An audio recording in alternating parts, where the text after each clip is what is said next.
Arlington County Board is now in work session. We're going to be discussing COVID vaccines, and we have migrated to a new state system today. That's one of the topics we'll be discussing. Today is February 16th, and we'll have presentations from our staff, Public Health Director, Emergency Management Director, and we'll start with our County Manager, Mark Schwartz. Mr. Schwartz. Thank you, Mr. Chairman and members of the board. Happy Mardi Gras to everybody. Wanted to start off with, there's three main areas that we wanted to focus on. One was to give everybody an update on how the state pre-registration system has rolled out. The other is to give you an update on vaccine. Third is to give people an update of how we're doing with our 7999 call center.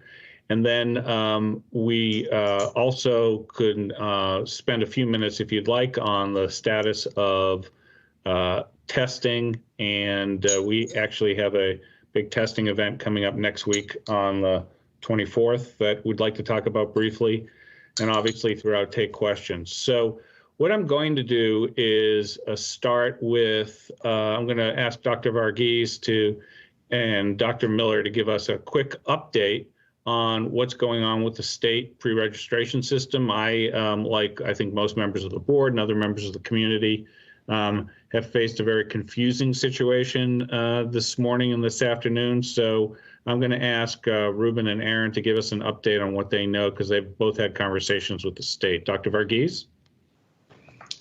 Thank you, Mr. Manager, and thank you to the board. Yes, today was the rollout of the state pre-registration system. As many of you know, what we had to do on Friday was cut off the individual registration as of 5 o'clock on Friday. And given it was a long weekend on the state level, they were using that time to integrate the lists from all 35 health districts. We're one of the 35 health districts in the Virginia system. To upload that, we sent in over 41,000 names, and to reassure everyone, we have all of that information still at our disposal. And so we will still be able to do what we need to do locally.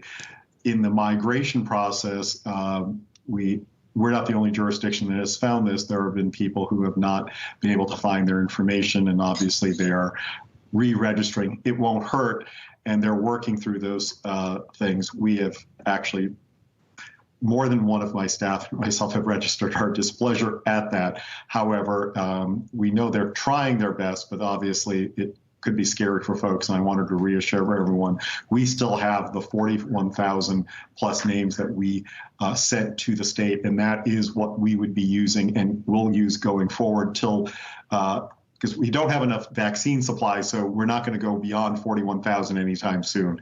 I apologize saying it that way, but we will have that. And then when the state system gets appropriately adjusted, we will be pulling down the new entries from that system as well. So I believe this will be a good system long term. And although Heather been asked, I'll say, part of the reason why the state is going to this, it provides more uniform access for all Virginians, including Arlingtonians. It allows for more hours and more days of the week for coverage. So, and then when they go to a statewide scheduling system, hopefully this will be all seamless, but obviously we're going to be paying rigorous attention to how they do that as well. So I thought maybe we would pause. My suggestion is perhaps we pause there, because I know you may have questions before we move on to the area of the other areas I sketched out, or if you'd like, we can go on to the next area. It's your decision. Thank you, Dr. Varghese. Thank you, Mr. Manager and Dr. Varghese. I already see a couple of questions, and we'll start with Ms. Crystal. Thank you so much, Mr. Chair. And Dr. Varghese, thank you for putting that in such clear terms. I hope that will come as a relief to a lot of Arlingtonians, that we still have your names, we still have your place in line. I think that's the most important thing actually anyone can get out of today's work session, given so widespread concern about this. One of the promises of the state system was that people would be able to check where they were in line, or that at least they had been registered. I know that's something we've struggled to do, for the phrase, it feels like it goes into a black hole or black box. That's a challenge, of course. But for those who are nervous, right, they're seeing themselves in the state system as not appearing. They'd like to confirm that they're still on that list of 41,000 plus Arlingtonians. Is there anything that they can do or anything you'd advise them other than to just wait for their scheduling email, which may be a matter of weeks? It's a great question. Unfortunately, we don't have a system in place to do that confirmation. I wish we did. That is one of the advantages of moving to the statewide system. But obviously, in that transition, it's going to be a lot of trust. So far, we've maintained the information. So I wish I had a different answer, but we won't be able to confirm that right now. Okay, thank you. Thank you, Ms. Crystal. Mr. Karantonis, I see your hand. Thank you, Mr. Chair. Thank you, Dr. Varghese. Just following a little bit on Ms. Crystal's line of question. So at some point, we will know positively that our data have been successfully uploaded to the state system and they are, processed by the system. Wouldn't this be a point where we could use the list that we have to send out an email to all people who have registered and assure them that their data are now in the system, and next step is you will be receiving an email with your schedule. Wouldn't this be a moment where we know that the data have been successfully uploaded, cleaned, duplicates resolved, etc., where we could do that? It's a great question, Mr. Karantonis. We'll have to talk to the state if they will ever actually have that ability to assure us that way. The best we will probably be able to do is know what was uploaded and the number they believe. Roughly, they then have to do the deduplication with other systems, which is the part that I can't assure locally in comparison. So what they have said in the system is that you can then go check their system to see if you're enrolled. So I wish I could provide more of a guarantee, which I think is what everyone's asking for, is a guarantee. The best I can tell you is I know what list we have, and when we get their list, we will always look at both. And if for any reason we think it's missing for the timeframes that we have, we will obviously send out the two lists combined, because if we have it incorrect, the worst thing is it goes into ether, because if people have not typed their information quite correctly, we sometimes we lose things as well, because if you don't get your email address perfect, we will try our best to try to figure out what it is. But if we really don't know, we can't actually send out an email to someone if they typed in their email incorrectly, if that makes sense. It does, but only partially. What I'm asking is the following. If I have a list of 10,000 entries, right, yes, and I am, transferring this list to somebody else to upload into a new database. Correct. At some point, the receiver of this list will tell me, good, we've done that. The list is up, and this is a list of, emails that are wrong or duplicates or what have you. But I will get a receipt, that a status report that my list is uploaded to the system. So that is, for me, a critical point where I would go back and say, look, dear Arlingtonians, we have uploaded the list. We have confirmation that the list is in. Check that for your own. Let us know if you find problems. But at this moment, we can confirm that we have uploaded the list. I understand your question. I'll have to ask the state if they'll provide us with that sort of confirmation. They have not actually said that they would be doing that level. I think the onus has been put on people to still check the system and confirm their own information, which is what some people have found out. I apologize, I didn't understand your question, so we will ask that question. Sure, thank you. Thank you, Mr. Karantonis and Dr. Varghese for clarifying that. From Mr. Schwartz, we know that you've been, and I know, having seen you already today from a distance, that you're already working with the state to make sure that as soon as possible that data from Arlington gets uploaded. And that's big picture. Having that 41,000 is key. And for those tuning in, just to reiterate before we go to Ms. Garvey, we have your data and we are working hard to get it all into the state system which we think will have benefits and which was at the direction of the governor, that we are all, every place in the Commonwealth, with one exception of one jurisdiction, are becoming part of the system. So that's big picture. Ms. Garvey. Thank you.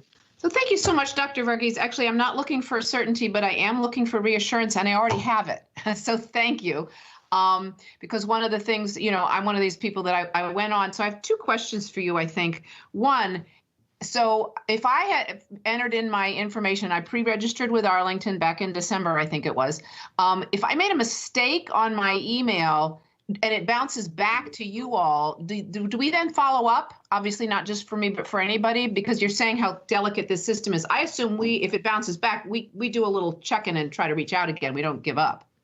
We do try to actually see if we can, if there's enough information to do follow-up, but if there isn't a phone number or something to be able to do that, then it does become more difficult at that point. But, if we can, and if it's an obvious thing, like if there's an extra space somewhere, staff are clever enough that they'll say, okay, maybe they typed in a space where there shouldn't be.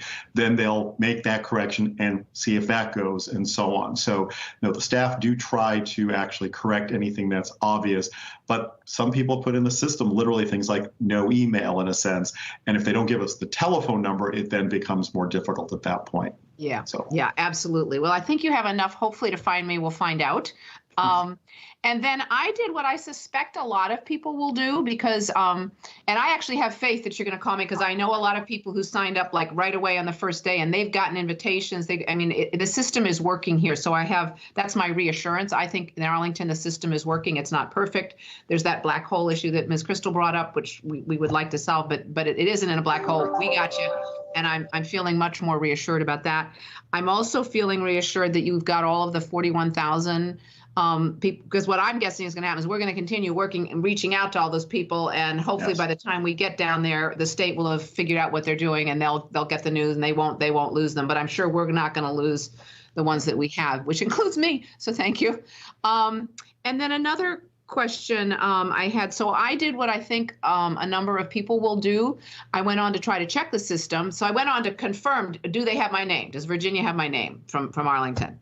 And I didn't think about it too much. They wanted my name. They asked for this information. So I just started responding. And I assumed that those responses, they just needed it for their system to find me. So I put it all in and, hit something. And then all of a sudden said, congratulations, you're pre-registered. And I thought, shoot, I've pre-registered a second time. I didn't mean to do that. I know I'm not supposed to do that, but I did that.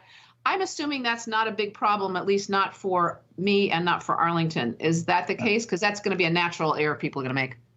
It's a great question.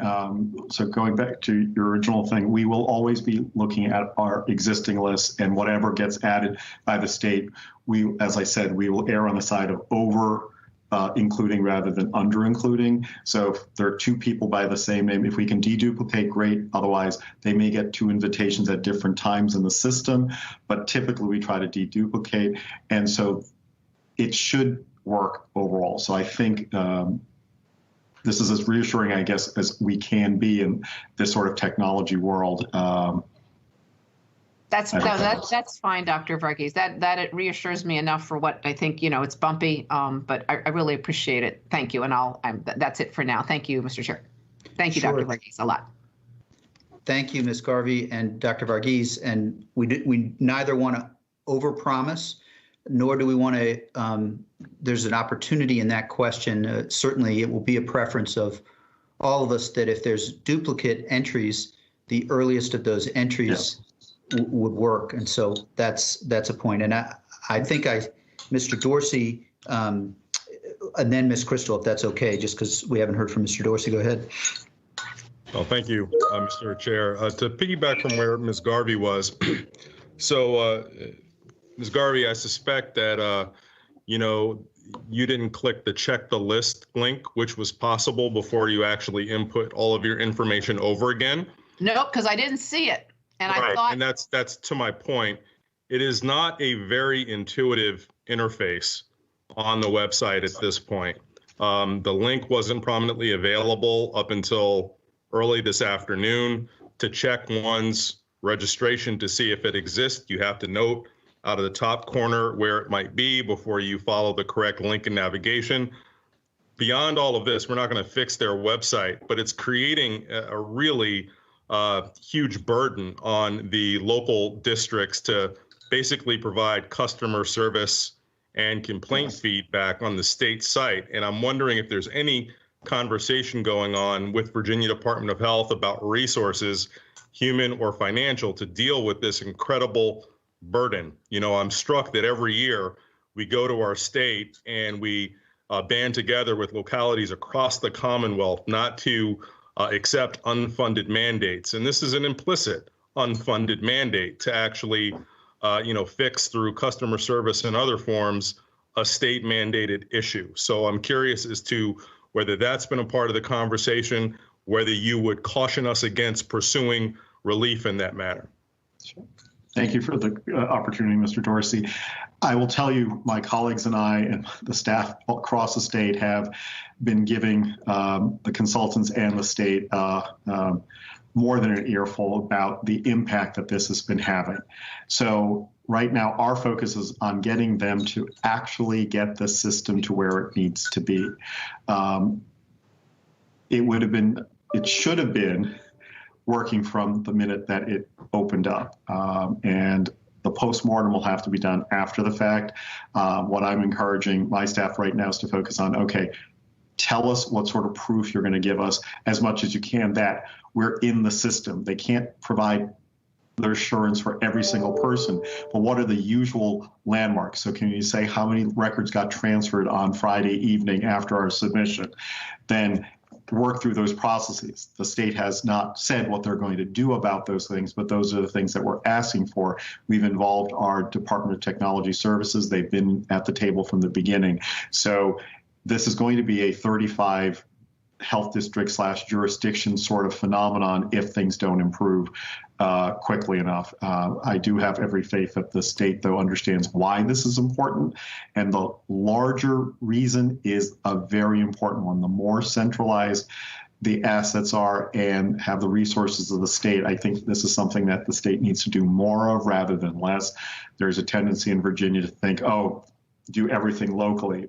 Some things are appropriate locally, but there are other things that economies of scale can make us more effective. And so I am hoping that this will lead to eventually a very effective pre-registration system, and then building on that to have a more centralized scheduling system that everyone understands what the process is across the Commonwealth. Because I think people have been wondering, well, what's Fairfax doing, or why does Fairfax X versus Lenawisco and so on? At times like this, it creates more distrust or dissatisfaction. And the more that there is one system that people understand, I think we'll be better off in the long term, especially with limited supplies of resources, so that people know, okay, there's one system to register in. No one feels like at least the statewide system is being gamed. It doesn't solve the things like the CVSs of the world or the Walgreens and so on, but let's first work on what we can control. And I think the state is, in that sense, moving in the right direction. And Mr. Dorsey, if the satisfaction isn't there, I think that is something for you all to decide how much to push the Commonwealth on that issue. But I will not say no. Thank you, Dr. Varghese. And if I could just follow up briefly with that, I really appreciate that answer, Dr. Varghese. And I agree, the statewide system, if delivered at the beginning of the vaccination rollout, would have been an ideal solution. The hiccups are coming with implementing a solution to an already built solutions locally. And so, to that end, to your knowledge, was there any of the typical steps that were taken with such an enterprise? You know, this is not a new thing, migrating lots of data into a central system, and usually it involves steps of data validation, working with the local districts. To Mr. Carantonis's point, it includes user focus groups to see about the user friendliness of the site, and it includes beta testing to make sure everything works when it's going live. And all of the issues that we've identified are just, these are the most basic of issues, and leaves me to question to what extent any of those steps were taken in advance. Do you have any idea? I know that they have done some of those things. I cannot go into any specific details of how much and how well. So I think we will learn in time. But as I said, right now I'm focused on them correcting the system. I think these are some questions, obviously, that hopefully we'll get answers to long term, because this will not be the last time that something like this will have to be dealt with. This is personal commentary. I probably shouldn't go there, but I'm going to anyway. We need to change in some ways the lack of centralization that the state sometimes takes on things. And that is something that I would ask you all to think about.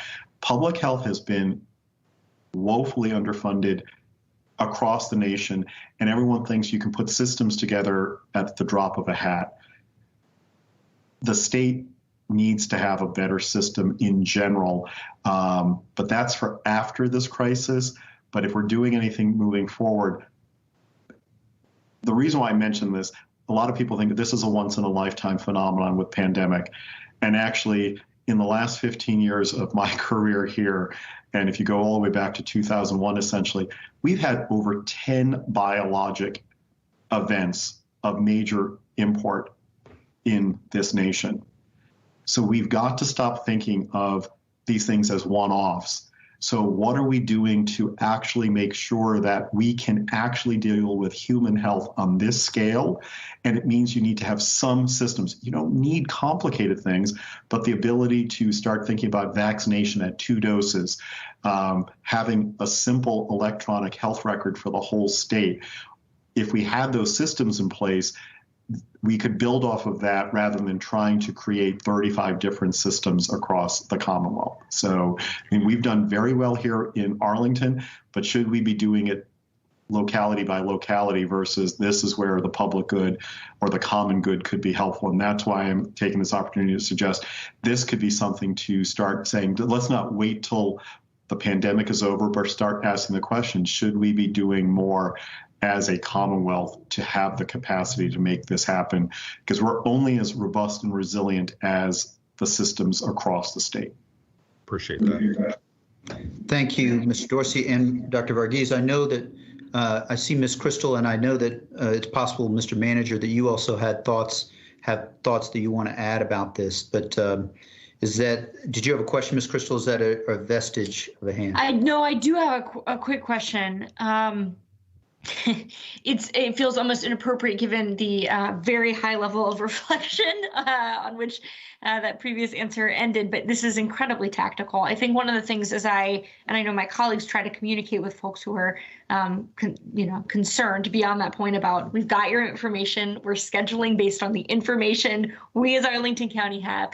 I think one of the things that I would find helpful, and I wonder if there's any insight you could give us, Dr. Varghese, from your conversations with the state about how long it might take them to upload our names. And I don't necessarily need to know, like, oh, is it coming tomorrow or in 2.5 weeks? But I guess what I'm trying to say is, should we be telling folks, if you've pre-registered with Arlington County, you're pre-registered with Arlington County, it will probably cause you less stress to not check that state site at all, because God knows when they're going to get to it?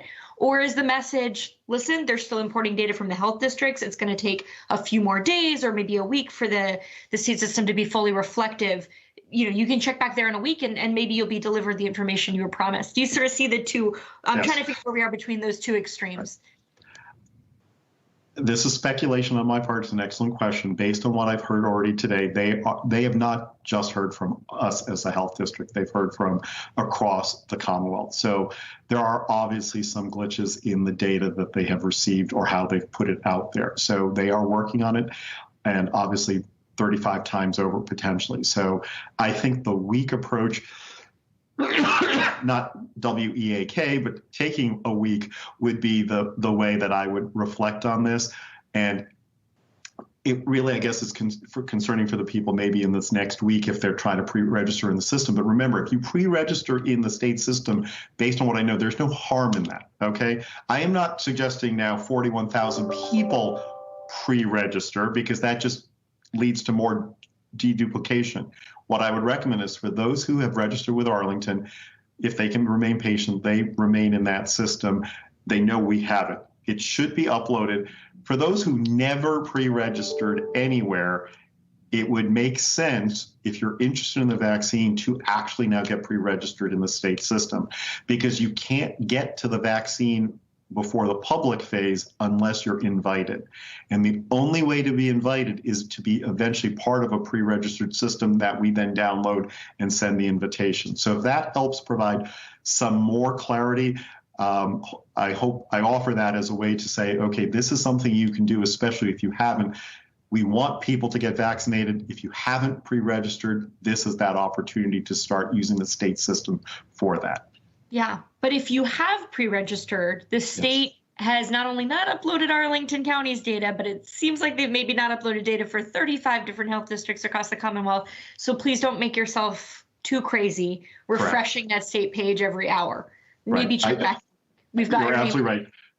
Okay. Take the week, up to a week, because that crazy feeling is going to, I think, actually make it worse in the short term, because without vaccine, we already have enough craziness going on in our lives. So that added stress of worrying about that on a minute by minute basis, I realize we're all looking for a sense of control. Something we can do is saying, look, my mental health is not worth this much mishigas of what's going on.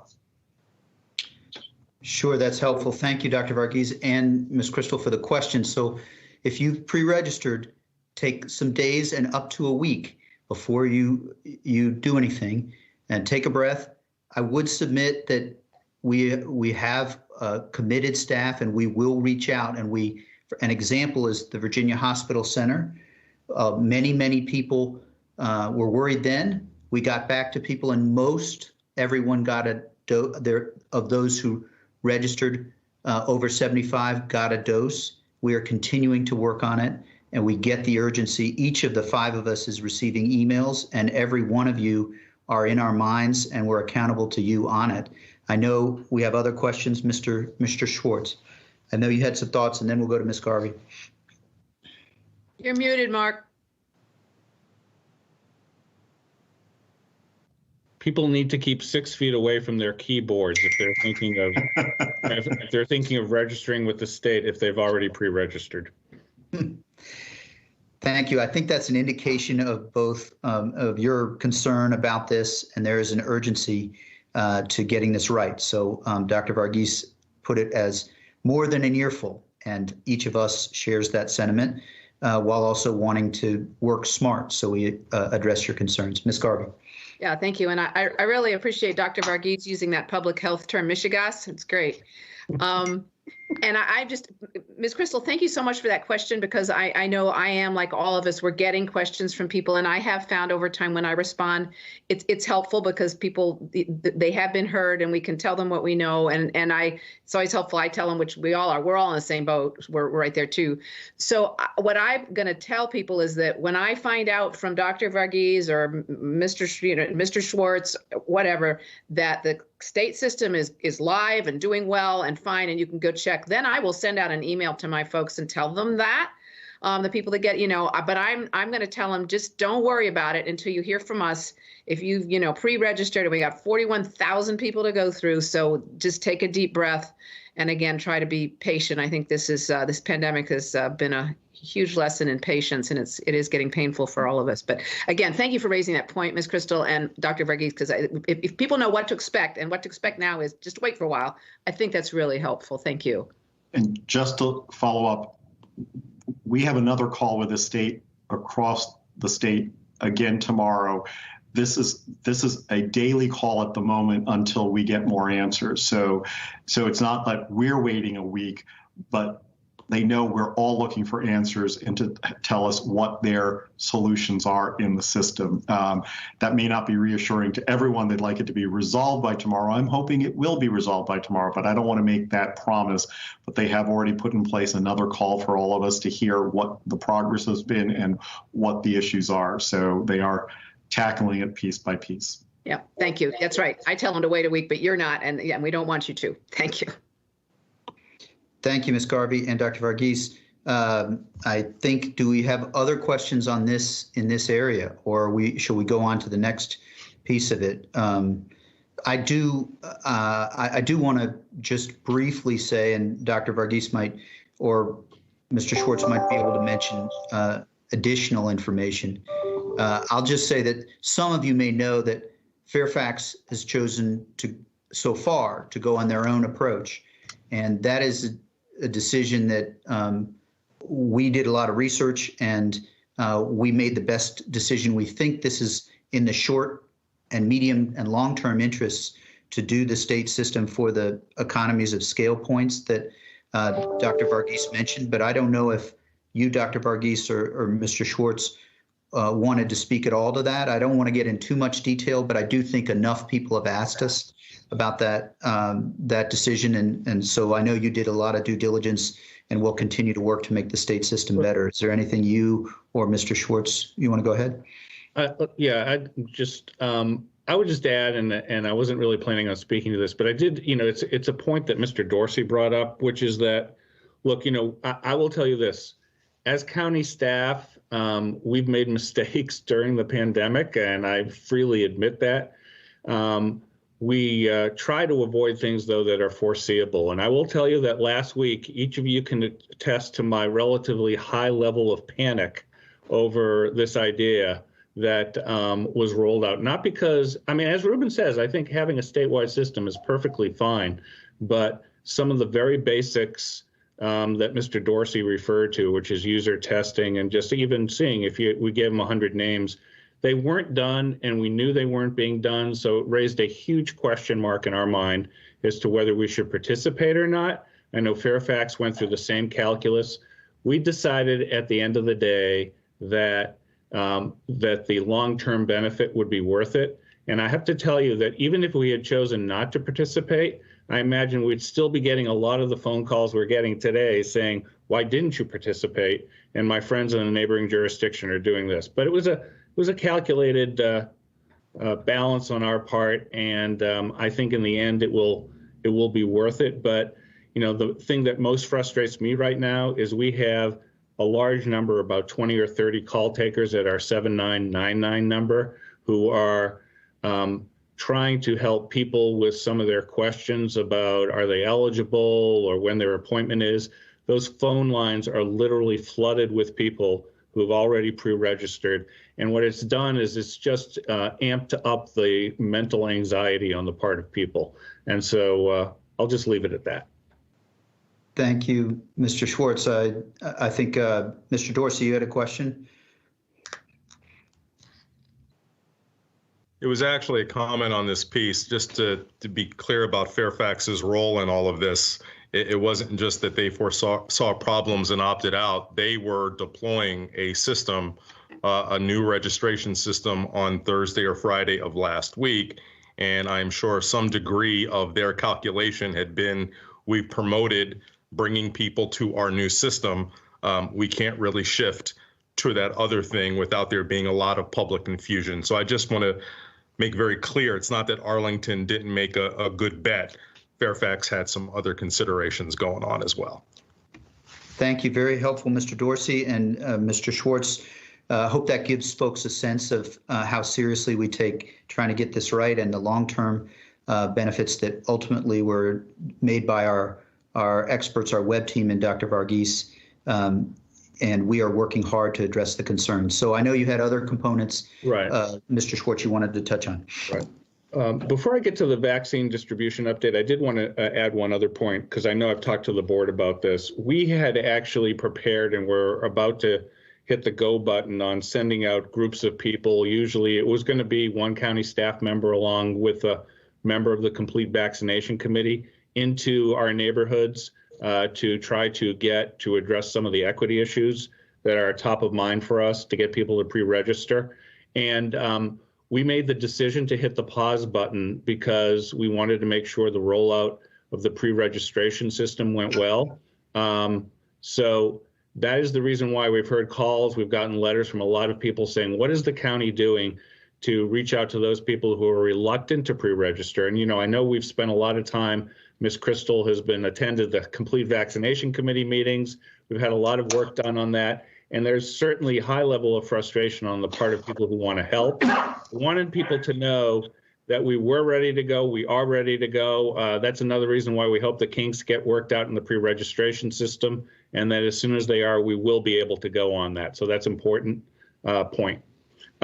If I could, I'd like to move on. I'm going to try to share my screen here again, and I'm going to let Dr. Varghese speak to it.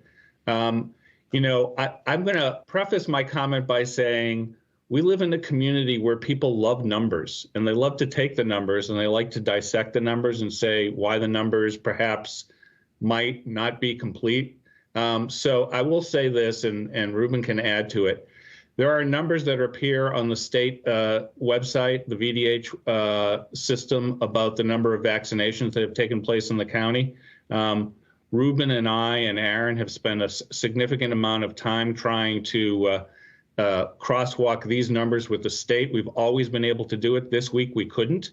Ruben's been spending some of his spare time talking with the Virginia Department of Health to get them to straighten out the numbers that are on the state database, which right now are not fully accurate. But with that, I'm going to share this, and I'll let Ruben walk through a summary of where we are.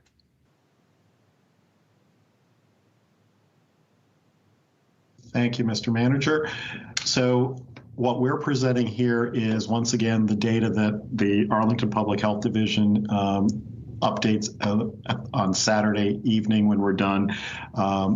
So people have been interested in how many doses of dose 1 and dose 2 that we're getting. And so through the end of just before Valentine's Day, we had received 13,375 doses of vaccine. That's either a Pfizer or Moderna.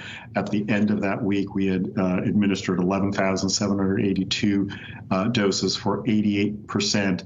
And while previous weeks people may go, well, isn't it higher? What people have to realize is that the amount of vaccine that we're delivering is actually more than that. We're also doing the second doses, and as the second doses are starting to come due as well, you're going to start seeing those numbers rise as well.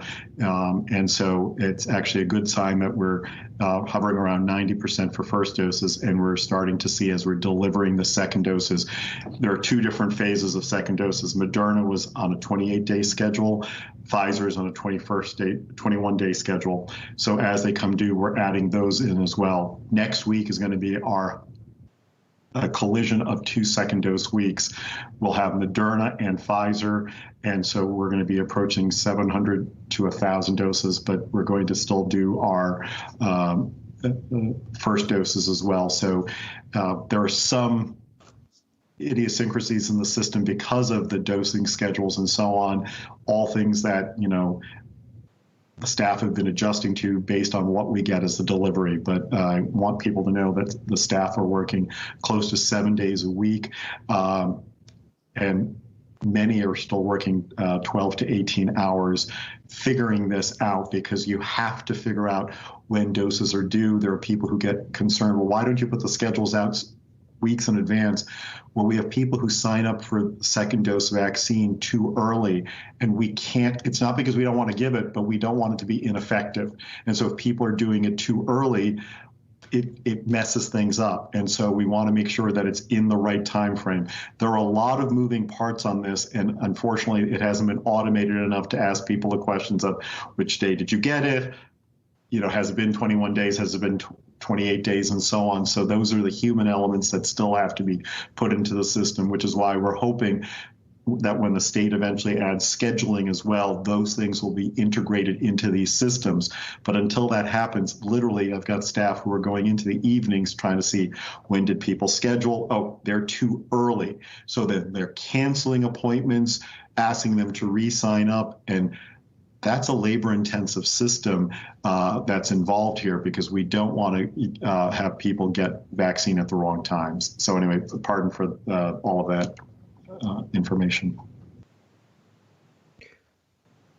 Great. I guess it was a couple of questions wanted to check with Mr. Schwartz. Maybe we can do a round of questions on data, and perhaps if folks want to touch on the equity-related point that Mr. Schwartz mentioned. Start with Mr. Karantonis. Thank you, Mr. Chair. So, Dr. Varghese, do I understand correctly, the the ongoing vaccination with the 2,750 first doses that are coming in every week. Unfortunately, this is still the pace, the flow. These are safely scheduled. They are going on. We have absolutely no problem while we are trying to figure out our scheduling issues with the state system, right? These are going well. So it's going well. We are prioritizing getting the first doses done as well as the second doses, and the county has been providing the resources. We just have to, keep increasing and juggling because we need to find more. We have them, but at the same time, people have lives. So we're trying to schedule all of these things. And we're now at 2 sites at both the Sequoia complex and Walter Reed to adjust to this as well. So it's an ever-growing enterprise, and however much we've planned for this in the past, the scope and scale is something that we could not have anticipated in the past, and staff have been tremendously receptive in knowing how important this is. But I need to remind people there are a lot of human elements in this, and we need to thank those people who are volunteers, staff from all walks who are making this happen, because it is not a small effort. Yes, and I have to say I've been myself several times in the Sequoia location, and I have to say I was absolutely impressed by the dedication of staff, both at the greeters and the organizers of the site. We are all very, very thankful and grateful to them. My question, of course, is, do we need more? Because hopefully we'll be in a position to scale relatively soon. So that's one question. The second one is definitely related to the equity. It's not only the equity issue, it's also an epidemiologic issue. The population that has been exposed to COVID or has the highest incident by orders of magnitudes, highest incident. This is not right now the most preferred one, or it's not prioritized for reasons of age or because they're not in the kind of jobs that have been prioritized right now. But they are still very infected. I mean, they affect the incidence of COVID in the general population. So I read in the emails that we are getting and the requests to pre-register as much as we can, as soon as we can, and to even think about, taking a little bit or a small percentage of vaccine and starting. I read also not only an equity argument, but also an epidemiologic argument. I mean, if we vaccinate inside the most affected population, then I guess we are, making it more difficult for the virus to spread. So, no, great questions. So let me take the first part. We are actually I absolutely agree with you on the equity issue. We are actively in talks with the Arlington Free Clinic, who is getting ready to stand up so that they can actually provide the vaccine. And then what I would do is actually take, given that the state is actually interested in this as well, I would, taking a rough number, about 10% of the amount that we're allocated, which works out to being roughly what the uninsured population, so that if people ask me, where did you come up with this? I'm not going to make everyone happy, because some people are going to go, well, no, wait, when did this equity stuff happen? Well, that's actually been likewise. And I mean, I apologize, but I'm going to remind people, we have not always gotten the best questions, in my opinion, and I'm not going to apologize for that. I'm going to label, there are people who are exposed, and that's just as important as people who have complications. Because this gets to the issue that Mr. Karantonis, you're raising. It's part of the epidemiologic question, because as I've said in a number of my presentations, and I'm going to drive the entire public nuts on this, but there are those at risk for complications, and then there are those at risk for exposure. Obviously, the people who are at risk of complications end up having that happen after exposure. So both are true. And so how do you do this when there's limited vaccine? And so it's, if you have a system where we can turn over 10% of the vaccine to the free clinic system, it's what we did with the testing as well. they have criteria. They're only going to have people who fit their criteria through the social safety net. That's only about 200 to 250 doses per week. I think it's absolutely the right thing to do.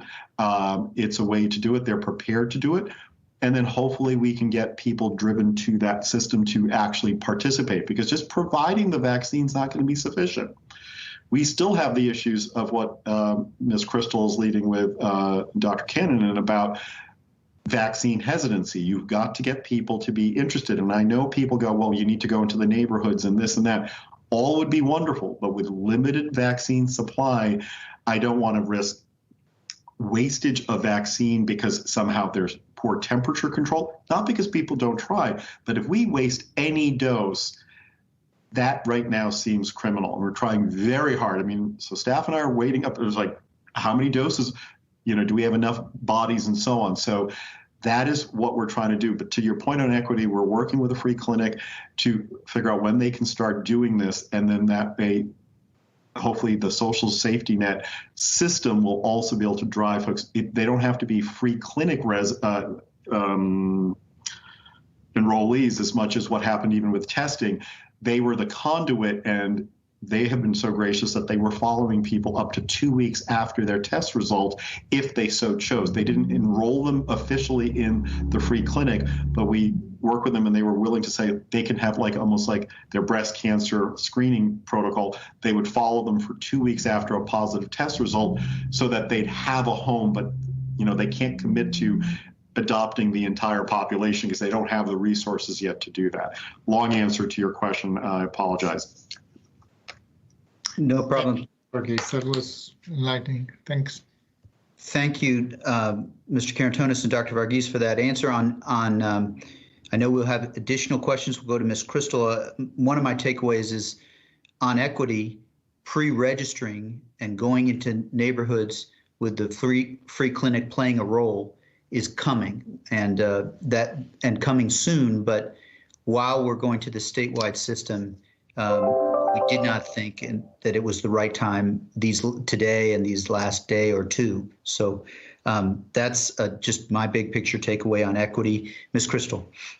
Thank you. And I wanted to continue pursuing this line of discussion. I really appreciate, Dr. Varghese, some of the kind of concepts or maybe even pushback that you introduced. I think it probably needs to be said. In general, when we talk about equity issues in the county, we would like to hope that we can address disparities by lifting up with targeted program and investments those who have been on the receiving end of disparities, systemic racism, and the many other drivers of health disparity. When resources are as limited as the vaccine is now, it also means that someone is going to not receive the vaccine when you prioritize another group. And I think we need to be pretty straightforward about that. And I think you indicated as much in your questions. One of the examples that I have seen a lot of recently is what Alexandria is doing, which is literally prioritizing residents who have already pre-registered from, I believe it's zip codes, which is challenging, right? Because we have census tracts that are high poverty, but at this point we have pockets of wealth in every zip code, right, including 22204. But it seems Alexandria has prioritized everyone who might register from certain zip codes as a way of saying we have to direct this very scarce resource to the people who need it most, as determined by their risk levels and historical health disparities. And that is going to mean those who have historically been prioritized by our resources and medical establishment are going to be deprioritized here. I guess what I'm asking quite literally is, could you compare and contrast our program to what the extent you know about it, what Alexandria is doing? Do we feel like working through the free clinic and this deliberate outreach for pre-registration, not for enrolling in a vaccination or scheduling a vaccination, but for pre-registration, and then allotting 10% to the free clinic will have the same or a better impact on reducing those vaccination disparities? And if not, is the Alexandria system simpler? Could something like that work here? I know I'm asking you to speculate about a system that you didn't design and may not know about, but I think you probably get the gist of what I'm asking. Sure. No, and as a reminder, it's a great question, Ms. Crystal. The 5 health directors in the region talk Monday through Friday. That's been going on now for over a year. So no, we're aware of what Alexandria is doing. It is an approach. I have taken it under advisement that with a 26 square mile jurisdiction, we're smaller than they are, that the goal is to actually build off of what we did with the testing sort of thing, where the free clinic is kind of the lead, but have the social safety net providers actually drive the customers to the free clinic for vaccination. So as you know, with the free clinic system, you have to meet certain criteria. So, and with the social safety net. So it's another way for the population that is probably most at risk, as Mr. Carantonis talked about, for exposure, to have an entry point that no one else is competing for, okay? So our goal is to see, does our social safety net system have the leverage to be able to make the case to bring people in? Like anything else, we won't know until we try it, just like they're going to find out in Alexandria with this census tract approach.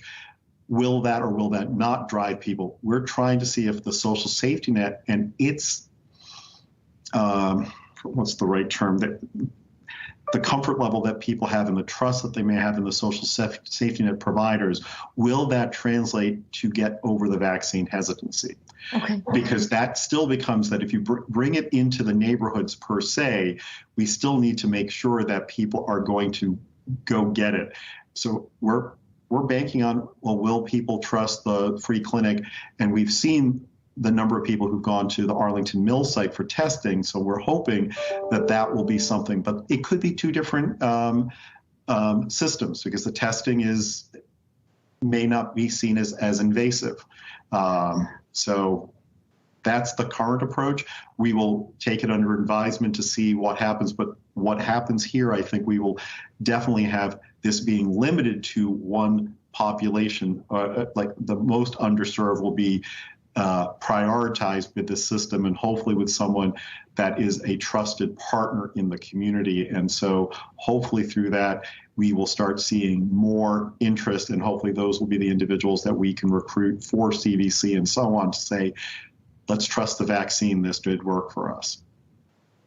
That's really helpful. Okay, so I'm hearing a couple of advantages to this approach. Certainly the trusted partner, and as you were talking about earlier, the trusted partner who can keep eyes and offer medical care to folks in follow-up for at least some number of weeks, and then really that targeted ability. I think I would worry with an approach like Alexandria that we would inadvertently just be benefiting folks who maybe happen to live in $1 million house in 22204 instead of $1 million house in 22207, rather than the folks who really need it. So I'm hearing a couple of potential advantages, but I'm also hearing that you'll be keeping close monitoring and conversation with your partner in Alexandria, and this vaccine rollout is going to be with us for a number of weeks yet.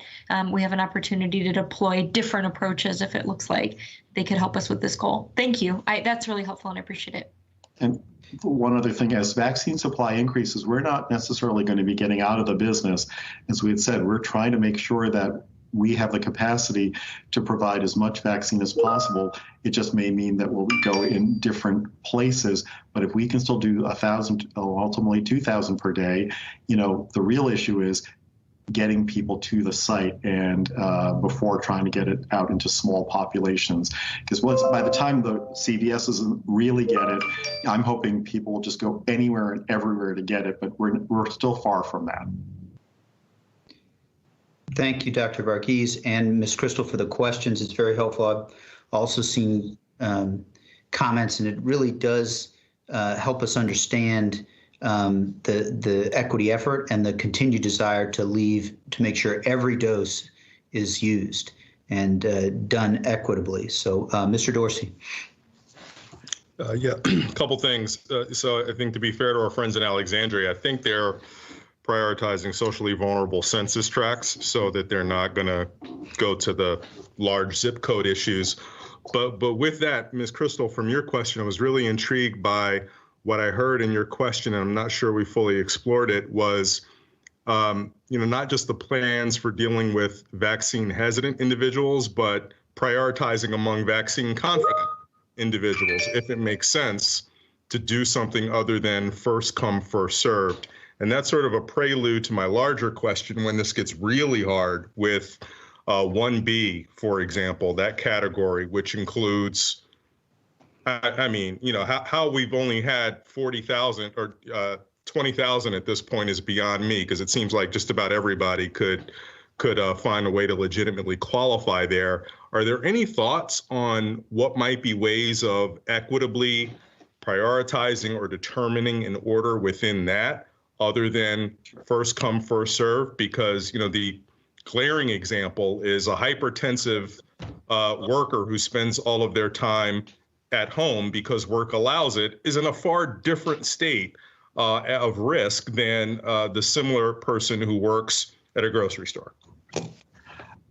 It's a great question, Mr. Dorsey, and good observation. Right now, there is no prioritization within the chronic medical conditions in relation to each other. We've asked the state if they have any means to do that, but until they do, we are not, there's nothing clearly in the literature that says one, like within even medical conditions, which is higher and lower. It's not because of the possibility that we couldn't discover it, but I don't think anyone has had the time to research it in the way that people could do it. And I think it goes back to a point that Ms. Crystal was making. A lot of these things in the end end up not being science-driven decisions, but they're values decisions. And that's outside of the realm of the expert to decide which value is more important. We have general principles. We're hoping that people are going to be honest in how they're signing up in categories. But that's true for so much of society that we're hoping people will do the right thing and identify themselves in the right way. And I think that explains why we haven't had 180,000 people sign up for certain things, because as I pointed out, the reason why I don't believe 85,000 people have chronic medical conditions in Arlington, if you use the national data, is because we also know that we're always competing with Fairfax and Loudoun to be number 1, 2, or 3 in the county health rankings. And we're really just, I mean, we're talking smidgens. It's often like by 0.5 that we're different. So we can't be both communities, okay? You cannot reach that level of health and have that many people have chronic medical conditions. So that is why, even though I've said we use national math and it's 50% of 18 to 64-year-olds, if we're really going to say that we have such high life expectancy, it's really hard to then make the argument that they also have this much chronic illness. So that's just my general, maybe there's a way to make that work. I just find those two things a little bit, there's some cognitive dissonance there. Sure. Thank you, Mr. Dorsey. I just had one question. All of us, I think, are aware, but maybe Dr. Varghese or Mr. Schwartz, you mentioned, as we're talking about equity, you mentioned our safety net providers. So examples would be our affordable housing and our nonprofits that are involved. So examples for folks who don't know those by name, it could be groups like AHC and AFAC, our housing and hunger, and then some of our shelters. Is that in the line of the groups Yes. that the Arlington Free Clinic could be working with as we set this up? Yes, typically it would be in the realm of the work of the Department of Human Services with Anita Friedman, who I work under, to help with that sort of, they meet routinely to then set up these systems. So what we're trying to do is not create new systems of referral, because if these are familiar, comfortable sources of referral, why not build on those rather than create a completely separate system? Because there's no reason to not work with things that actually work, that we've seen to work. Is it perfect? No system is perfect, but let's start with things that have worked in the past. And then as more vaccine supply is available, can we do more targeted events? But I'll be very explicit, by this sort of allocation, this isn't going to be prioritized, sending people from other places into the free clinic. It'll be only those people who would fit the free clinic eligibility criteria. So they may be registered in the larger system, but they will also have access through this system. Great. So that's an existing system to try and reach those most in need, and those we know that in COVID we've seen more hospitalizations and fatalities from communities that have been underserved. Our Latino and African American communities have been hit hard, of course. So that gets us to safety nets. I see a question from Mr. Karatonis and then Ms. Crystal. Thank you, Mr. Chair. Dr. Varghese, I appreciate everything that you are conveying here, and I applaud and enlist in the effort to get, to the hard to reach communities. My question is, does our system, our registration system, our monitoring system, the state system, do we collect the data? I mean, we are at the very beginning of a truly huge vaccination effort. This is only going to be scaling. So are we ready to monitor how well we distribute immunity in the population and over the territory? Sure. It's once again something that we in the system are looking at. So people can opt out of providing their race and ethnicity information. We do collect it in the system, but it is not a mandated field. And I will tell you that even with testing, over the months that we've had it, we have noticed that sometimes people are starting to not provide it. What we've heard across the nation, sometimes some of the groups are feeling like they're being stereotyped because of the information. Mm-hmm. So it's not for lack of effort. I will tell you, it's very obvious. I can, and I'll be accused of this as well. I've always said the plural of anecdote is not data. However, when you walk through the clinics to see who is there, it is overwhelmingly white. But that is not a surprising thing to think about when you think about the groups that have been targeted at this point. Because if in the system that, it's not that the CDC system was necessarily biased, but certain communities are going to have certain populations more than others. So when you think about healthcare workers, however many professionals we have, our professionals are not overwhelmingly non-white in the healthcare professionals. 75-year-olds in Arlington, excluding the long-term care facility for them, the likelihood is I'm making a huge assumption, and I know I'm going to get pushback for this, not by you, but likely they have economic means and have ties in the community and are more likely to be white than non-white. So therefore, if 75-year-olds are the next group to be vaccinated, all legitimate, it's going to be disproportionately white versus non-white. So those are some of the things that I already know. That's the problem with inequities. I can predict. I want to get to the point where I never can predict what an Arlingtonian looks like in a sense. But the fact that I can tell if someone's living to 90, I'll be right way too often in my guessing. So that is what we're trying to do in many ways, is to get to the point one day where we can't predict. And so to your point, we're tracking the data as best we can. That doesn't mean tracking the data can change where we go unless we can start shifting it, as I'm trying to do with the free clinic activity, to shift vaccine to a particular population. And then we have to make sure that they're willing to go in and get those shots.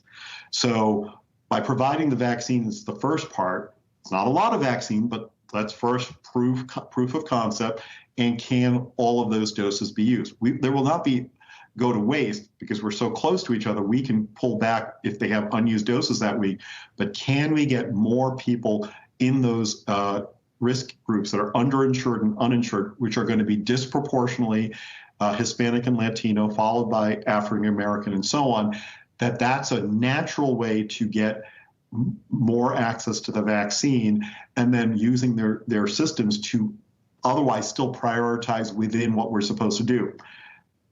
75 and older, 65 and older, do it residency age-based as opposed to necessarily by employer group, unless they identify their healthcare workers that hadn't been vaccinated yet or not.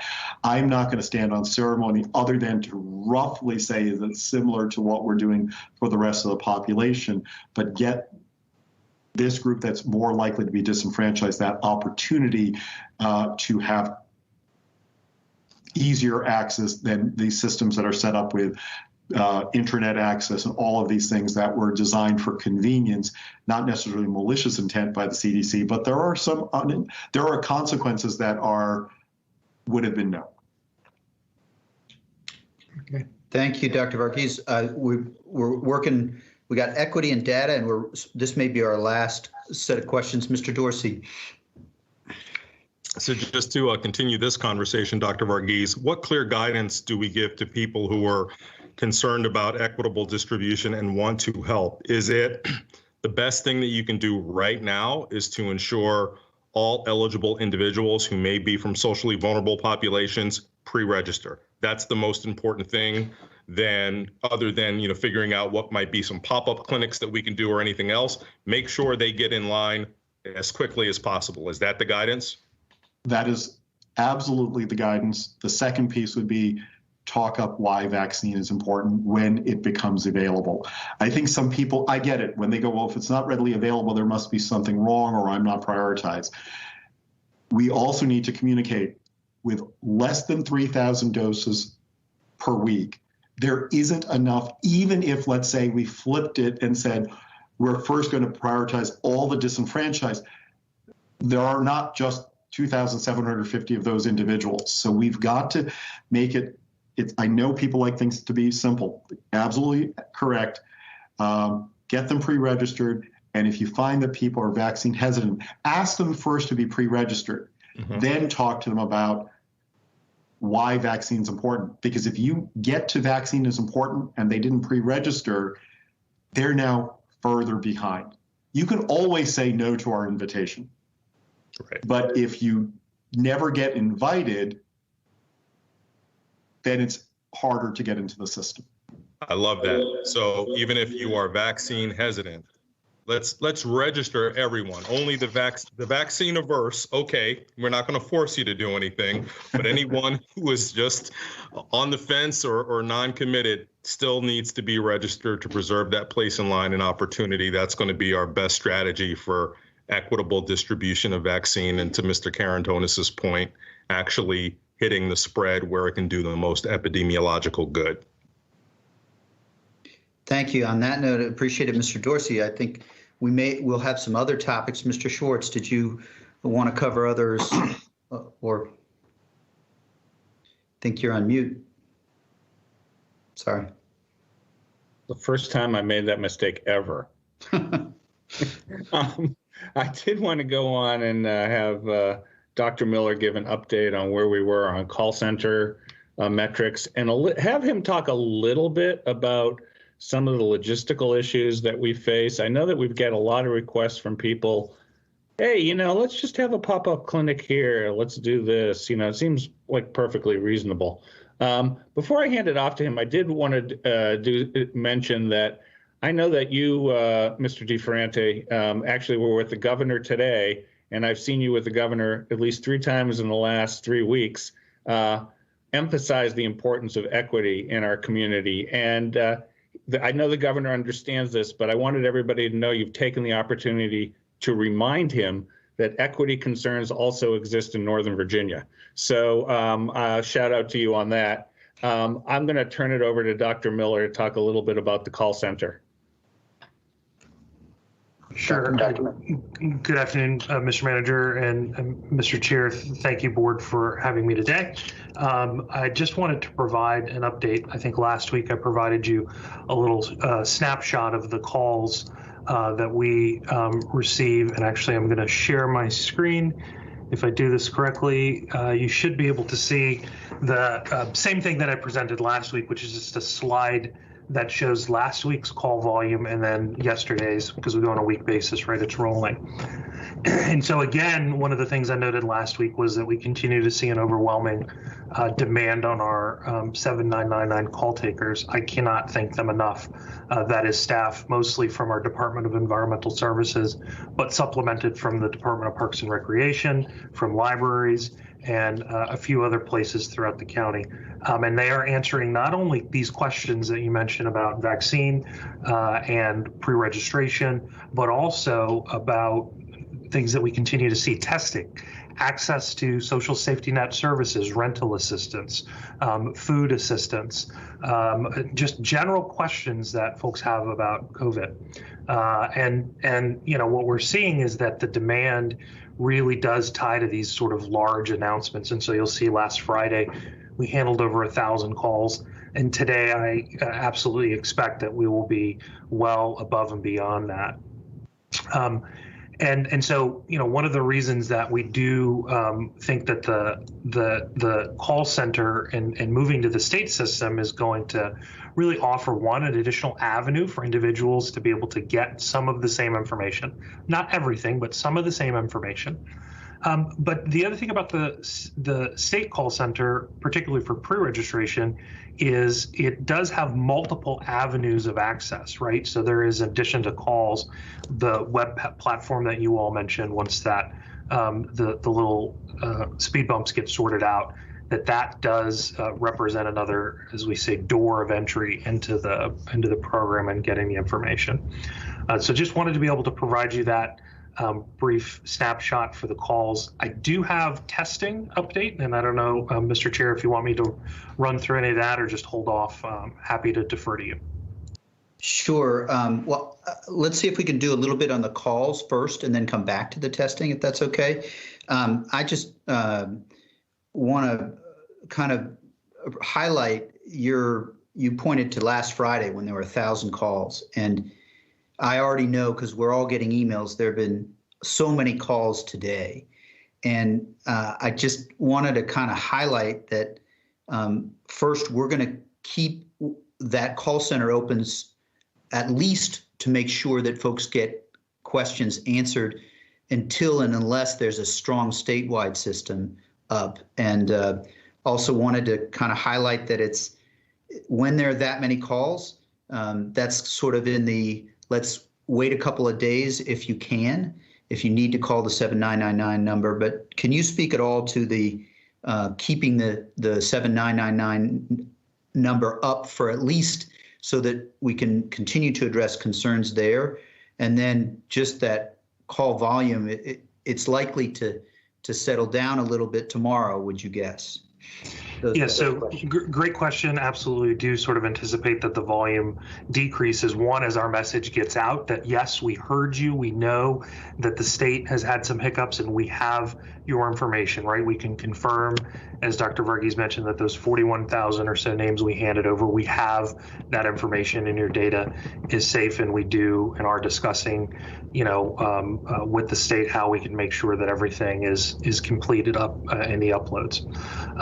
The second part of that is we know that we have Arlington specific information that we still want to be able to answer for our residents. And I mentioned testing, right? That's a great example of a number of calls we continue to see is how do I connect to testing resources? We don't see the state replacing our call center for issues that are really local. And so what we want to do is offer people the opportunity to get that local information, but where we can offload to the state for something like helping you pre-register, for something like answering basic questions about the vaccine, where they can supplement, we absolutely want to fit them into our system so that we can ensure Arlingtonians have access to the broadest possible set of tools, information, and utilities in the fight against COVID. Great. That is very helpful, as it sort of gives you a granular understanding of how we're trying to be customer service oriented. I think we had Ms. Garvey and then Mr. Carantonis. Thank you, Mr. DeFranti. So my question is maybe a little tangential, but I don't think so. Dr. Miller, you touched on it, because that hotline, I think that's what people call if they're if they can't make the rent and they're about to lose their homes, or they need food, or they're, so and I'm not, because you weren't probably expecting this, I'm not expecting a very numerical exact kind of report, but could you share sort of a general report about how the hotline is doing with those calls, and how our community is doing, and where we're kind of at? Have they slowed down? Is it just kind of steady? And any insights you've got about how that's working, because we get caught up in the vaccinations, but that's so huge for people's lives. Yeah, wonderful question, Ms. Garvey. We bucket the calls, and Department of Environmental Services buckets the calls into a couple of main buckets: vaccination, testing, and questions on sick or my health status, right? I'm feeling ill, what do I do? What we call human services calls, which are those, hey, look, how do I get a specific rental assistance, that program that was just announced, right? This morning is a great example, right? Additional funding. What does that mean for me? Where can I get more answers and questions? And then the final is what we call reopening or general customer service calls. We have a lot of folks who call and say, what's, for instance, the status of coming to drop off my payment or make a transaction with the county? So we've centralized those questions. We see now, and so we track those on a daily and weekly basis. We see now that the majority of our calls remain vaccination calls, overwhelmingly. The second category really for us is the reopening and general customer service. So how to navigate the county and what we're doing. And then testing and human services calls are sort of in the lowest number, I would say, somewhere between 1% to 5% on every day, on a daily basis, what we see coming through. Part of that is because, the testing, for example, has become, I would say, more routinized, right? It's something that is old hat to many people, and so they know where they can go and the processes they go through. And then on the other side, for human services and assistance, is that these new types of assistance, not much has changed in the last few months from the federal government. There haven't been new assistance programs. There haven't been, unfortunately, other lines of help that we can roll out. And so we sort of see those calls dip as, programs remain the same, or we see no changes there. Thank you very much. And I know we'll at some point get more of a report, because while we're not getting a lot of calls at the call center, I know we're continuing to help a lot of people, and they're already plugged into the system. So it's sort of an important thing to keep in mind. I think it's actually a major part of what we're doing to help our community get through the pandemic, but it doesn't get addressed so much in these sessions. Thank you so much. Thank you. Thank you, Ms. Garvey, and your comments just remind us that on Friday we were lower when we had 1,000 calls. We were closer to 70%, 68, 67%. But the other days we've been well in the 90s. And so that just gives us a little bit of context for those who are calling today. And we've received emails from saying we had a little trouble getting to folks. So, Mr. Karantonis.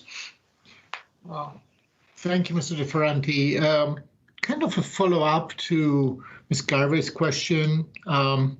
So I'm always asking about how we're doing with testing. So the 37 calls on testing against, what was that, 2,651 on vaccination. I understand that this is not surprising, but testing in our case is an ongoing effort, and it's not that we need, in my opinion, we need to continue giving conveying the message that people have to test every time they feel a little bit weird, still have symptoms, or even no symptoms at all. Right now, I mean, we announced today an event on the 24th, right, where it's basically general population testing. Everybody can just walk by and get tested, and we should encourage everybody to do that. So I hope that it's has become so routine, but I want to make sure that we still have the testing and tracing capacity, especially if we're looking at reopening schools and going into some sort of hybrid regime there. Yeah, wonderful question. And I'm going to bring up on my screen something that we've changed and has been updated a little bit. I think part of the reason that we see that is because we've endeavored to create other opportunities and to make sure that the information is much more accessible in a wider variety of formats, so that you don't only have to rely on calling the 7999 number in order to get the information. And I'll use the updated testing webpage that you see on your screen as an example. So one is that our testing information is now updated in 5 most common languages to include Spanish, Arabic, Mongolian. And then we've simplified, because we know it is a very complex thing. Where do I go if I don't have insurance? If I do, to be very quick and easy, where you can click and say, I do have health insurance, this is where I can go. I don't have health insurance, this is where I can go. For example, I don't have a medical referral, where can I go? We've tried to simplify that. And then the second thing that I'll bring up, and I'll switch the sharing here real quick just to make sure I get the right thing, is you mentioned a pop-up testing event that we're going to have, and I'll sort of talk about this when we go to testing. But you'll notice the little QR code here, right? If you hold your phone up to that, it is going to provide you a link so you can pre-register. Not required, but by offering that pre-registration and making it mobile accessible like this in multiple languages, right? This one is in English, and so you'll get a form that's in English. That means that we can offer you part of what we call the no wrong door philosophy, right? You can go to your mobile phone, you can call 7999, you can go online to find the information. This is posted on our social, and then more importantly, we've taken this and sent this out through, we all just referenced our social safety net providers, right? Through those community-based organizations and nonprofits, so that the link to sign up has been sent to them. They can then send it out through other beans that they have to the individuals in the community that they are connected with. And so this idea, right, is yes, we do see that there's a lower number of calls, but part of that is because we're trying to create a situation where you don't have to just rely on the phone, that we offer you as many opportunities as we can, as many avenues to be able to access the information. Thank you, Dr. Miller. I also hope that we are using the opportunity to get people registered for their vaccine as well while we are testing them, right? Yeah, absolutely. That's one of the philosophies, is we want to have that that pre-registration website accessible right there, as the manager alluded to, folks on the ground with devices to help walk people through that process and assist them. Thank you. Thank you, Mr. Karantonis. Mr. Dorsey.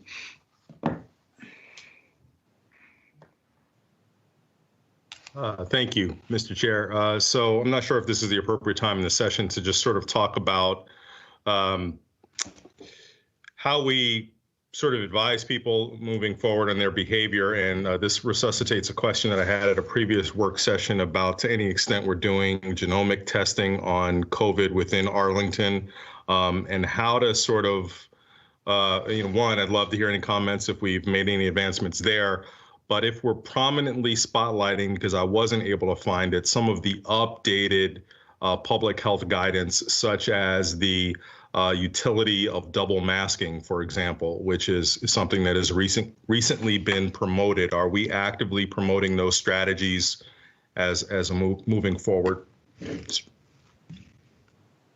Sure. So on double masking, yes. I mean, we are looking to consistently update our materials to be in accordance with the CDC.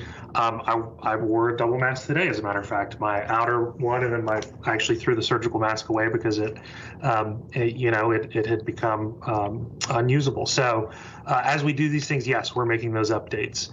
And then the second question you had, I'm sorry, Mr. Dorsey. Genomic testing. Yes. Cases. So I'll talk a little bit about this, and Dr. Varghese can comment, but the state does extensive genomic testing. As a matter of fact, some variants have been identified, and he can talk to the process that happened. I know that we were approached by the federal government and the CDC to increase that, and the Northern Virginia health directors sort of worked to be able to inform the CDC the best way to make that possible and make sure that the samples were available for reference. Great, thank you. So we may have other subject areas that Mr. Schwartz, you might want to cover, or Dr. Miller or Dr. Varghese. I want to sort of touch on, you mentioned the governor, and we have been making the case, and I have been finding every opportunity to make the case with the governor for more doses, more vaccine, which is our fundamental challenge as we address vaccine equity. It's a key component. And as we address serving those over 65, which we moved to starting last Friday, and we are sending out emails on a steady basis for those who pre-registered at over 65. But the biggest challenge is there's been a slight increase week to week in Virginia doses of vaccine. We have been making the case that from an equity standpoint, Northern Virginia and Arlington, we have quite a few residents for whom additional doses would be a key way of addressing equity. And so that is kind of where the discussion was today when Dr. Varghese and Dr. Miller and I all, and one of our safety net providers also helped make that case, Nancy White with the free clinic. So that's what we've been trying to do. Folks watching may know that there's indications at the start that Northern Virginia and Fairfax and others received a lot of doses. And so we have been fighting to make sure that we get additional doses for Arlington, but also additional doses as the capacity grows in Northern Virginia. So that's the type of advocacy we've been working on with the governor as well as with his chief of staff and steadily. And then I just want to not lose the point that we did open Walter Reed as a second site. I know, Dr. Varghese, you mentioned, but that is, I think that's important because it is in accessible location to 22204, where we've seen the largest number of cases, which I think is important. So those are just a couple of items.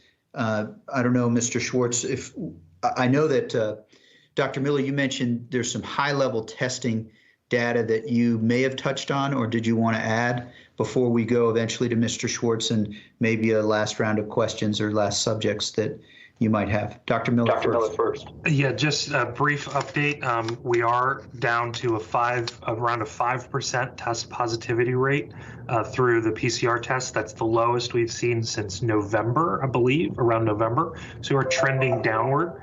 Our daily tests, though, are down as well. We're only seeing about 790, 800 or so average rolling for the last 7 days. Part of that was due to winter weather, right? Sites had to close. Obviously, we don't want people outside for their safety.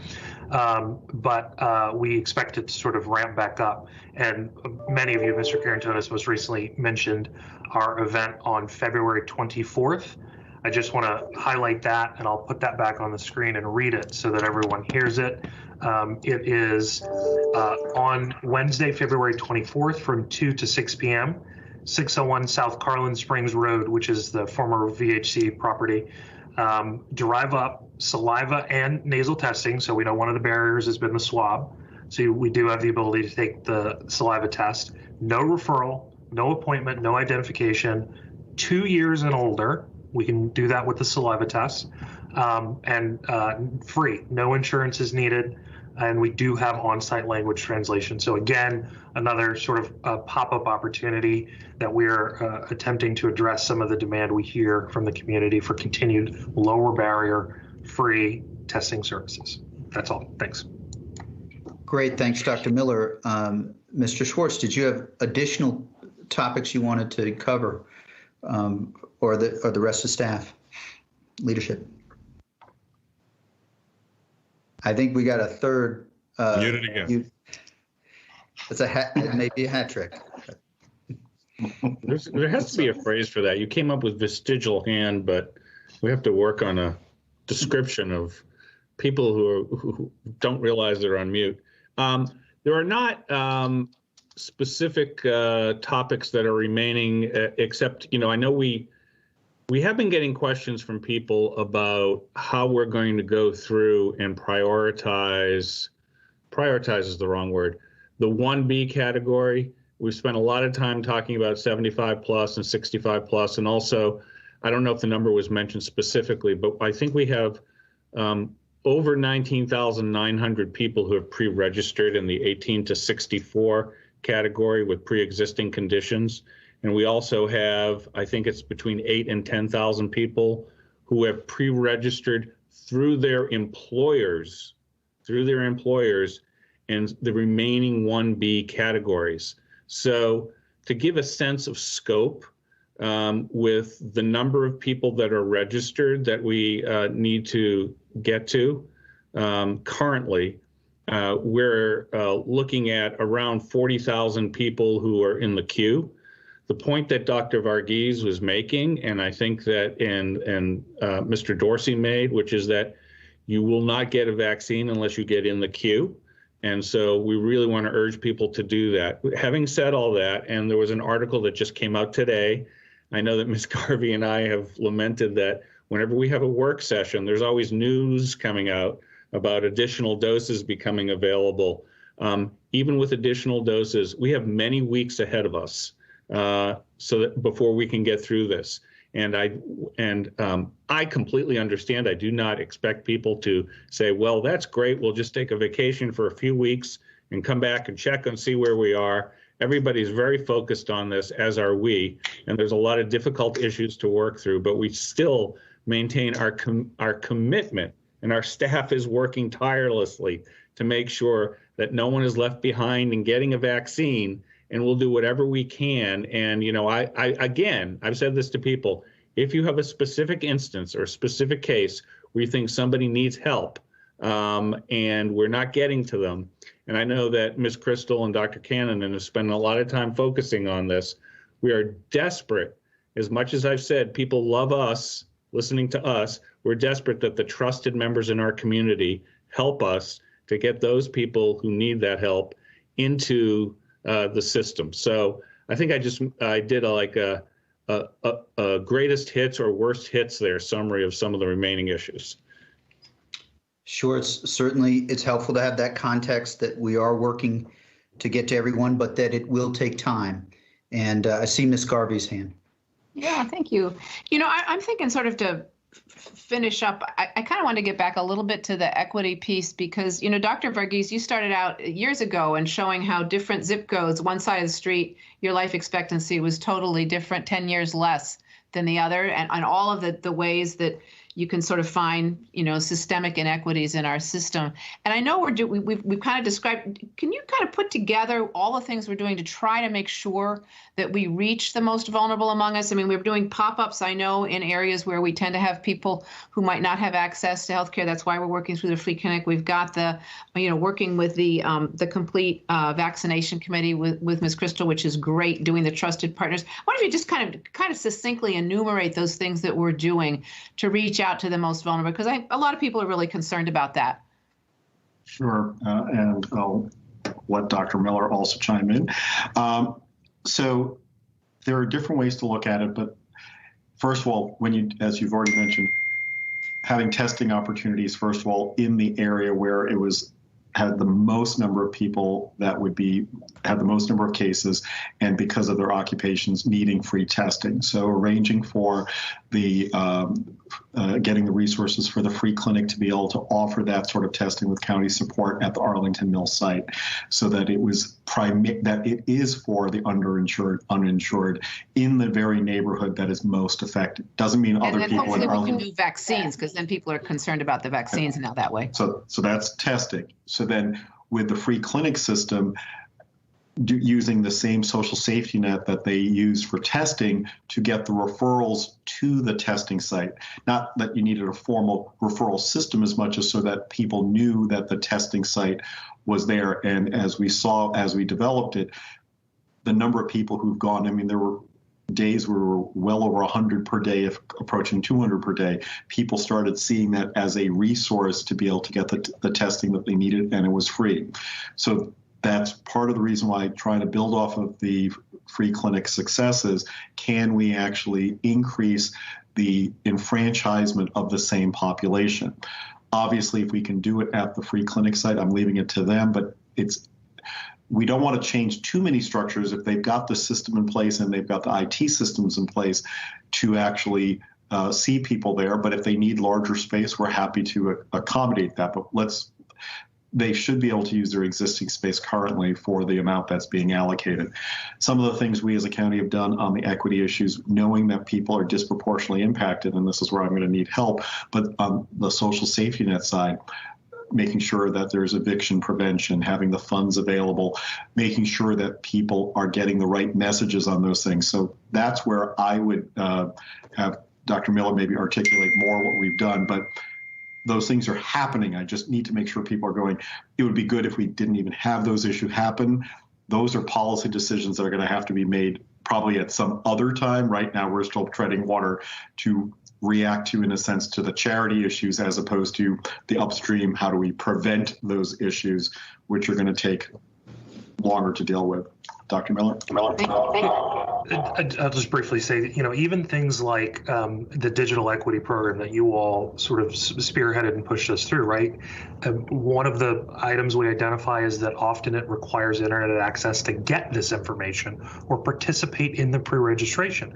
So even the 19 Wi-Fi hotspots that we've set up have enabled more people to use a device they already have, maybe if they didn't have internet at home, in doing that. And then we're looking to take it further with the idea that partnering with the Complete Vaccination Committee, we can then go into the field with a device and help people do those things. I do want to highlight another thing. The Complete Vaccination Committee right now is working on developing radio PSAs in 5 different languages to help us through another medium to reach people and getting them the information connected to the information that's out there, and this idea of opening more doors for folks to be able to participate in the process.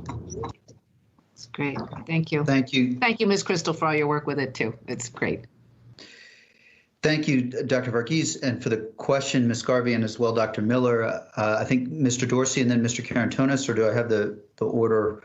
Go ahead, Mr. Dorsey, and then Mr. Karantonis.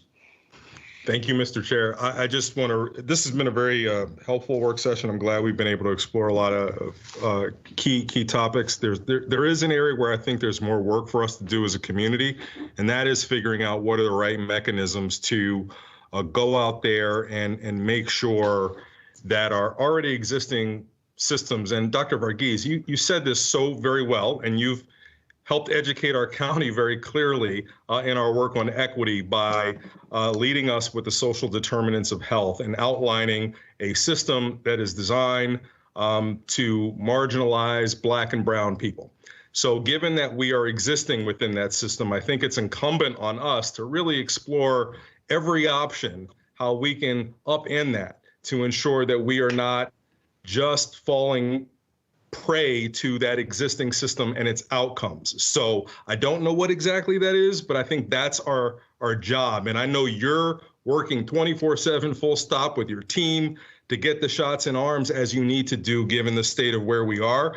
But if at some point you have a bright idea, I think please engage us in partnership to figure out how we explore that, because I think that's the area for us to live up to our promise as a community.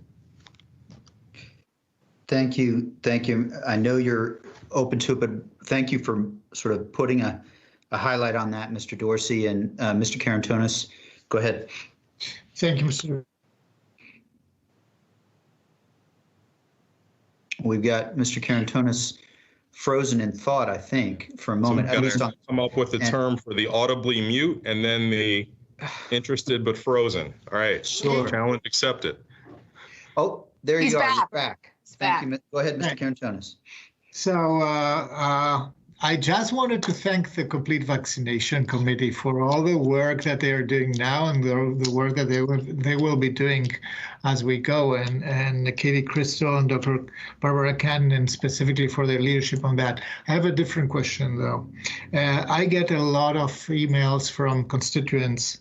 Some of them are explaining their particular underlying conditions. Some of them sound to me, I'm not a medical professional, upper respiratory, severe upper respiratory issues, etc. And they are asking whether there is any way to qualify among these amazing number of 19,000 or approximately 19,000 people in Arlington who appear to have a underlying condition. It puts us, and I understand that, it puts us in an impossible condition. We cannot really triage.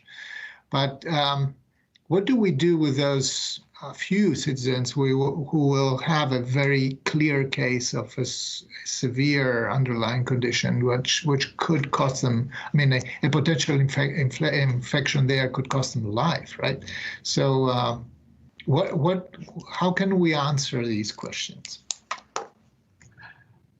It's a good question, Mr. Karatonis. It's what we've asked for further guidance from the state, if there is a way among the multiple conditions, because unfortunately, one, we're not actually going to be able to verify people's conditions. It's all self-report.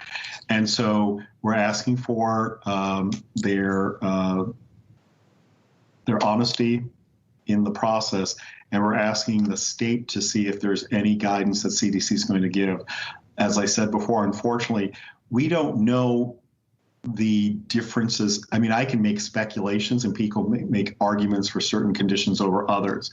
And that until there's more of that official guidance, we typically will wait for more official guidance rather than coming up with something local, because once again, it's a values-based decision, and I'm trying not to fall into that as much as possible. I want the community to trust public health in the sense of saying, okay, we're not speculating in areas that we may not be entirely qualified, because I have had physicians argue on both sides of different conditions. And so it's not a simple answer. And my heart really is saddened when I can't actually provide this for all the people, because I know there are people who are severely ill in this community. But how do you prove that in a sense? Because we don't have that national registry, none of those things in that sense. So if there are suggestions that we can get that are more reproducible rather than 35 times over in the Commonwealth, because that creates the other, why is this group doing this and this group doing that?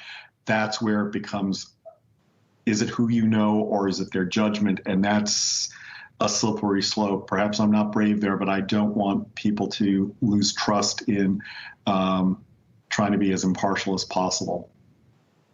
Thank you. Thank you, Dr. Varghese. Mr. DeCurrentry, I just actually had one thing that. Sure. During this time, you were all asked about what the state's processes were. I will tell you, my staff have gotten some more answers from the state CIO.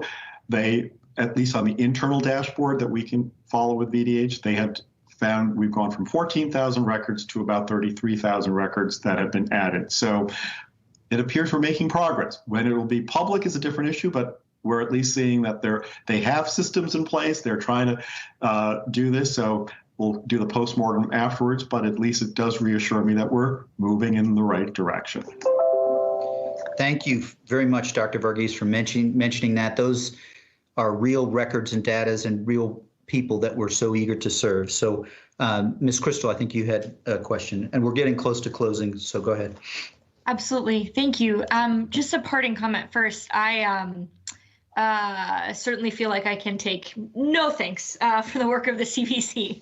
I have the privilege of going to their meetings and trying to relay some of the priorities back to this board and in these settings, but the work is actually truly being done not only by our staff, Brianna Helford, Jerry Solomon, Tanya Boozbrail. We have Elizabeth Hardy in our demographics team doing some great geographic-based analysis of what we know about vaccine hesitancy from national surveys and mapping it on to the demographics and geography of Arlington.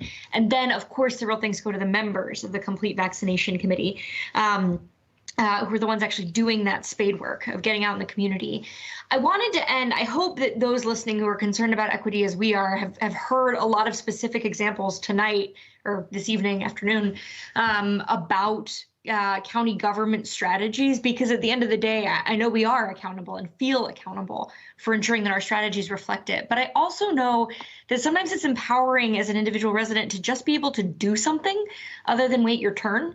And so I wanted to share, and I'm sure a manager can correct me if I've got any of this wrong, but now that the Virginia Department of Health pre-registration webpage has launched, and I don't believe they're asking for any medically sensitive information, I think that we are all empowered empowered as individual Arlingtonians to reach out to the people that we know in our neighborhoods, in our faith communities, within our own families, and other civic organizations of which we may be a part, who are vulnerable, who are maybe vaccine skeptical, who maybe don't have internet access in the home, who maybe speak a different language, and help them get registered.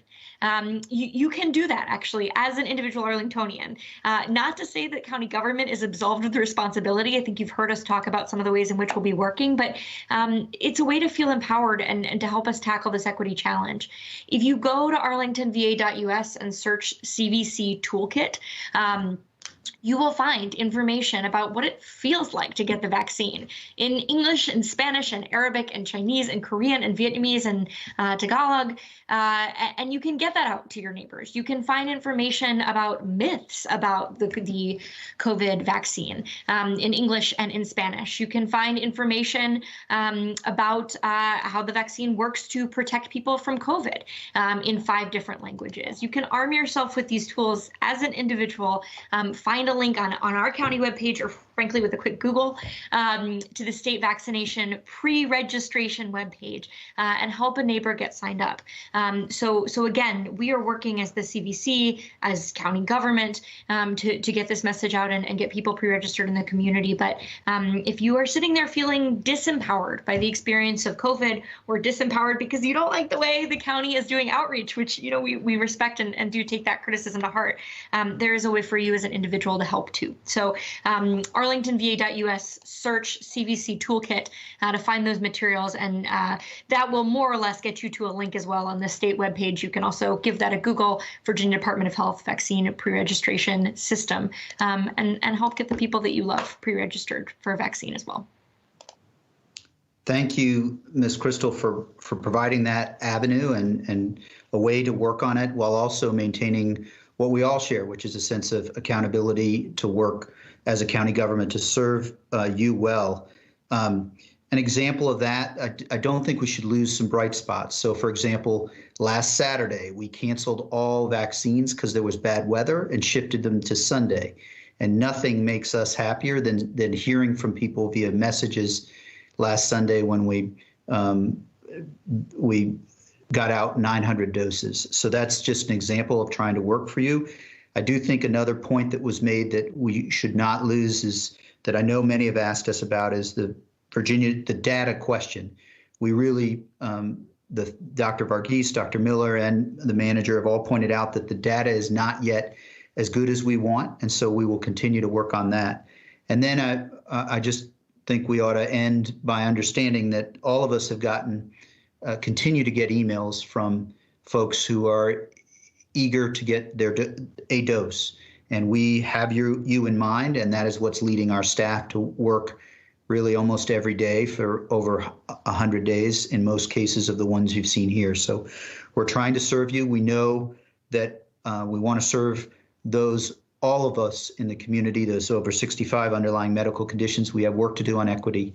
We will continue to work to do that. So with that, colleagues, we'll close the work session. And for each of you out there, please take care of yourself, take care of each other.